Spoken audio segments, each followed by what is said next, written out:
젠싱 상상에서 실제로. 오늘은 은빛늑대 김용남 대표의 글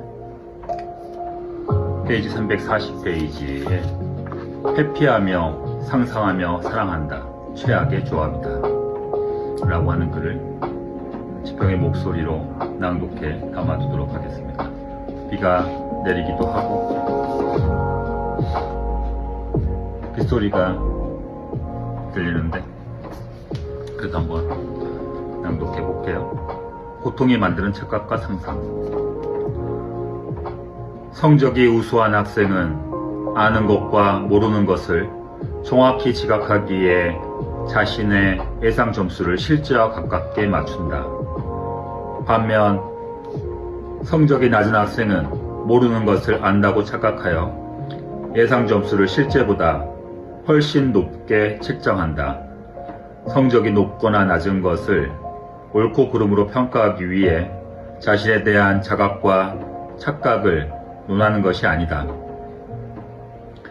자신의 상태를 직면하여 인식하는 것을 회피하면 결국 인생은 어린아이의 환상 속에 빠져 자신의 삶을 살지 못하는 결과에 이르기 때문이다. 자신에 대한 자각을 메타인지라고 한다. 단지 외부 정보를 아는 것이 아니라 내가 무엇을 알고 무엇을 모르는지에 대한 경계를 명확히 확정하는 능력이다. 이러한 메타인지의 차이는 삶을 대하는 태도나 관계 능력에서도 고스란히 나타난다. 자신이 옳다고 믿는 방식이 반드시 정답이라 맹신하며 문제가 풀리지 않은 채 오랜 시간이 흘러도 언젠가 잘 될 것이라 막연히 기대한다. 심지어 스스로에게 호환 점수를 주며 이러한 근거 없는 낙관을 긍정적인 마인드라고 포장하기까지 한다. 대부분의 학생은 스스로를 시험하는 셀프 테스트보다 단순히 교재를 훑어보거나 강의 영상을 다시 보는 재학습 방식을 선호한다. 왜 모르는 부분을 직면하며 확인하지 않는 걸까? 왜 확인 과정도 없이 안다고 착각하는 걸까? 그 이면에는 네 가지 교묘한 기제가 작동한다. 하나, 고통의 유발. 내가 모른다는 사실을 확인하는 순간 유능감을 상실하는 심리적 고통이 발생한다. 둘, 회피 본능.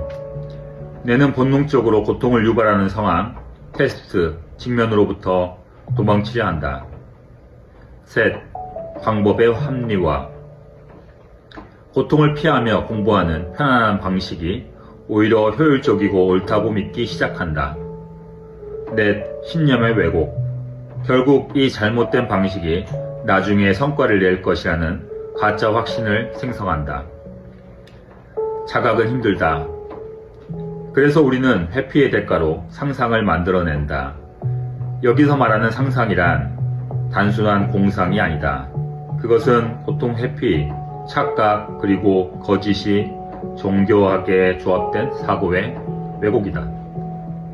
고통을 피하려는 관성이 사고에 고착되면 우리는 다음과 같은 거대한 착각의 성벽을 쌓고 그 안에 안주하게 된다. 잘 모르면서도 이미 다 알고 있다고 결론 내린다. 문제를 해결하기 위해 생소한 변화의 고통을 겪느니 이미 익숙해진 그 문제로 인해 계속 고통받는다. 틀린 것을 붙들고 오랫동안 고통받아 왔다면 그것은 결코 틀릴 리가 없다. 결국 인간은 자신이 틀렸음을 인정하는 고통보다 틀린 채로 계속 고통받는 쪽을 선택한다. 고통이 길어질수록 그것은 틀릴 수 없는 진실이라고 믿으며 산다. 고통이 만드는 착각과 상상 속에서 살아가고 계십니까? 아니면 직면하면서 새로운 고통이라고 하더라도 직면하면서 삶을 향해서 사랑을 향해서 나아가기로 선택하고 계십니까? 자신의 상태를 직면하여 인식하는 것을 회피하면 결국 인생은 어린아이의 환상 속에 빠져 자신의 삶을 살지 못하는 결과에 이르게 되기 때문이다. 이렇게 이렇게 적었는데, 또 메타인지에 대한 이야기도 하고,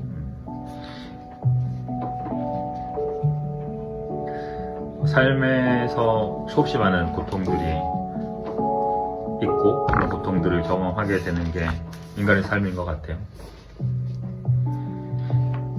그리고 모든 고통이 그렇지만 괴롭잖아요. 그래서 우리를 보호하기 위해서, 고통으로부터 우리 자신을 보호하기 위해서 고통을 피할 수 있다고 한다면 그 피하는 길들을 찾게 되는 것 같아요. 그런데 고통을 피하기 위해서 우리가 삶을 살아가는 건 아닌 것 같습니다. 삶을 살아가다 보면 어떤 고통을 경험하게 되고, 그런 고통을 넘어서서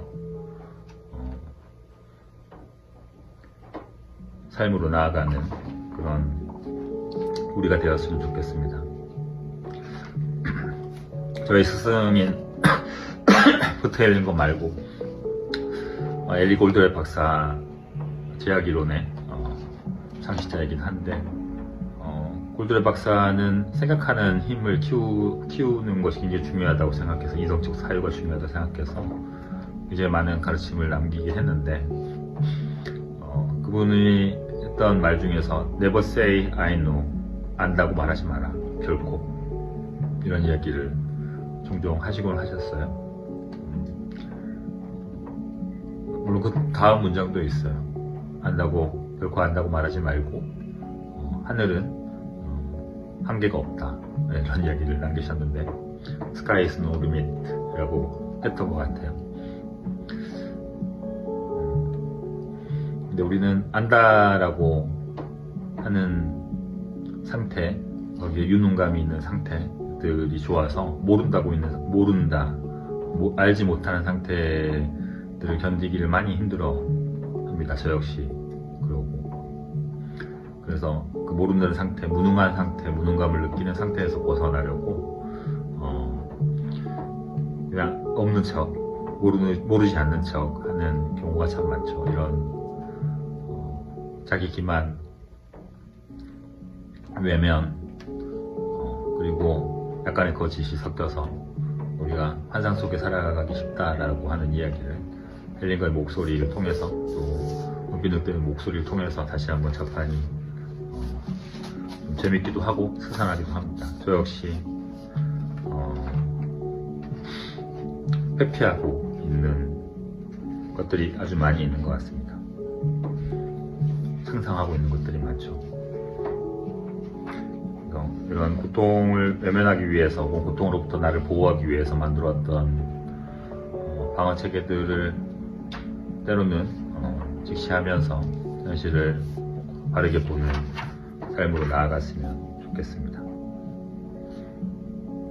나의 틀림을 인정할 수 있는 인간이 되기를 기원합니다.